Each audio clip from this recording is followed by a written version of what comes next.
American immigration మీద quick updates 3 updates ఉన్నాయి. మొట్టమొదటి అప్డేట్ 2023-2024 H1B వీసా లాటరీలో ఎవరికైతే వీసాలు పిక్ అయ్యాయి, వీసాలు అప్రూవ్ అయ్యి స్టాంపింగ్లు అయ్యాయో వాళ్ళు ఇప్పుడు అమెరికా వచ్చే ప్రయత్నం చేస్తుంటే మీకు నిజంగా ఇక్కడ జాబ్ ఉండి SOW ఉండి క్లయింట్ లెటర్ ఉంటే రావడంలో ఎటువంటి తప్పు లేదు.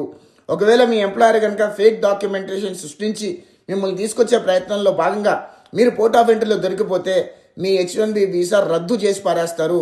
మీరు ఇక జీవితంలో ఎప్పుడు ఏ వీసా మీద కూడా అమెరికాకి రాలేరనే విషయం గుర్తుపెట్టుకోండి. నిన్న డాలస్లో ఒక ఇన్సిడెంట్ జరిగింది. ఒక 2023లో H1B వీసా స్టాంపింగ్ అయిన అబ్బాయి వాళ్ళ ఎంప్లాయర్ ఫేక్ డాక్యుమెంటేషన్ పెట్టి ఇప్పుడు అమెరికా తీసుకొచ్చే ప్రయత్నం చేస్తే పోర్ట్ ఆఫ్ ఎంట్రీలో ఇమిగ్రేషన్ అధికారులకు డౌట్ వచ్చి ఆ డాక్యుమెంటేషన్ మొత్తం వెరిఫై చేస్తే ఆ డాక్యుమెంటేషన్ ఫేక్ అని తెలవడంతో ఆ అబ్బాయి H1B వీసా రద్దు చేసి క్యాన్సిల్ చేసేసి ఆ అబ్బాయిని వెనక్కి పంపించేశారు. ఆ ఎంప్లాయర్ మీద లీగల్ యాక్షన్ కూడా కాల్ఫర్ చేశారు.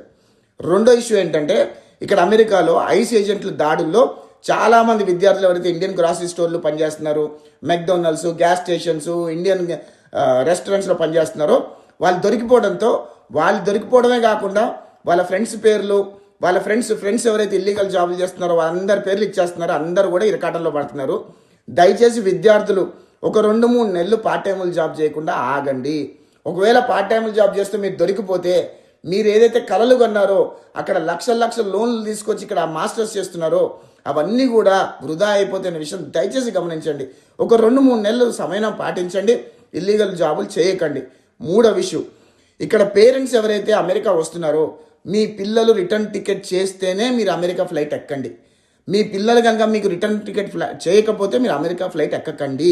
ఎందుకంటే ఇక్కడ పోర్ట్ ఆఫ్ ఇమిగ్రేషన్ చాలా స్ట్రిక్ట్గా ఉంది. నిన్న మన న్యూయార్క్ ఎయిర్పోర్ట్లో ఒక ఫ్యామిలీ దాదాపు 60-65 ఏళ్ళున్న వృద్ధులు వాళ్ళు అమెరికా వస్తుంటే వాళ్ళ పిల్లాడు ఆయనకి రిటర్న్ టికెట్ చేయలేదని చెప్పి మళ్ళీ వాళ్ళ పిల్లాడి ద్వారా రిటర్న్ టికెట్ కొనిపించి అప్పుడు అక్కడే వెనక్కి పంపించేశారు.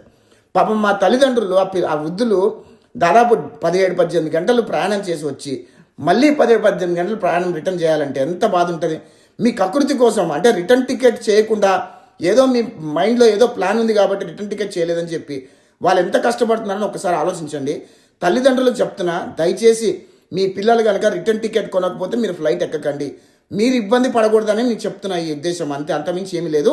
జై హింద్.